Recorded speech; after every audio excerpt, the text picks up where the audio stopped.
तरीके बताएगा ना। डॉक्टर के पास गया भी इसलिए कि वाकई चाहता ही है। अब तौबा तो कर ली, लेकिन जब सिगरेट की तलब होगी तो दिल चाहेगा ना, तो जिस्म टूटेगा। तो ऐसे ही बाज गुनाह ऐसे हैं जिनकी बॉडी को आदत पड़ जाती है। हैंड प्रैक्टिस हो गया, इंटरनेट पर फौज फिल्में देखना, शराब, जिना, इसकी आदत किसको पड़ जाती है? बॉडी को। फिर बॉडी चाहती है कि ये हो। असल इलाज तो ये कि छोड़ दो। जब छोड़ोगे थोड़े दिनों में बॉडी चाहना बोलो खत्म, क्योंकि आदत भी तो आपने कर करके डाली है ना, तो छोड़ छोड़ के छूट जाएगी। लेकिन अगर फिर भी हो रहा है गुनाह तो 3 काम पाबंदी से करो अगर गुनाहों की लत पड़ गई है। पहला काम क्या करना है? जब भी हो जाए तौबा लाजमी करनी है, उस पर इत्मीनान करके बैठ नहीं जाना कि अब हो गया तो चलो यार अब तो हो गया। अब ऐसा है कि 25-30 मरतबा और कर लें तो फिर देखेंगे क्या करना है हमने। समझ में आ रही है बात कि नहीं आ रही? हो गया तो फौरन क्या करना है? ऐ अल्लाह, दिल से माफी मांगो, मुझे माफ कर दे, मैं तुझसे मुआहिदा करता हूं कि आइंदा ये जुर्म नहीं करूंगा। पहला काम तो ये फौरन करे वो। दूसरा काम क्या करना है?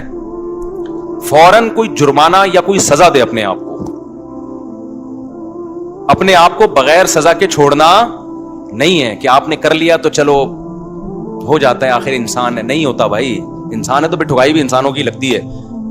अपने आप को क्या देनी है?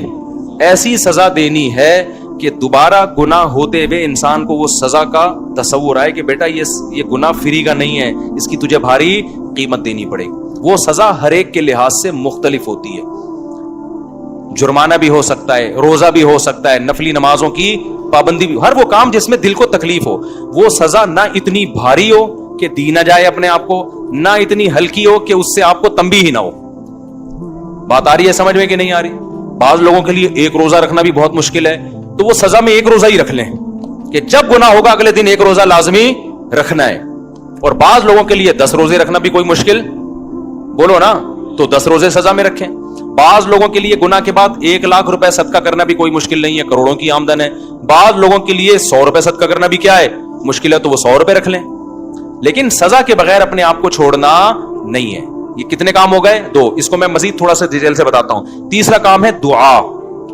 दुआ ही नहीं छोड़ो, खूब अल्लाह से गिड़गिड़ा के मांगो और मांगते रहो, अल्लाह इस गलीज पलीत गुनाह से मेरी जान छुड़ा दे।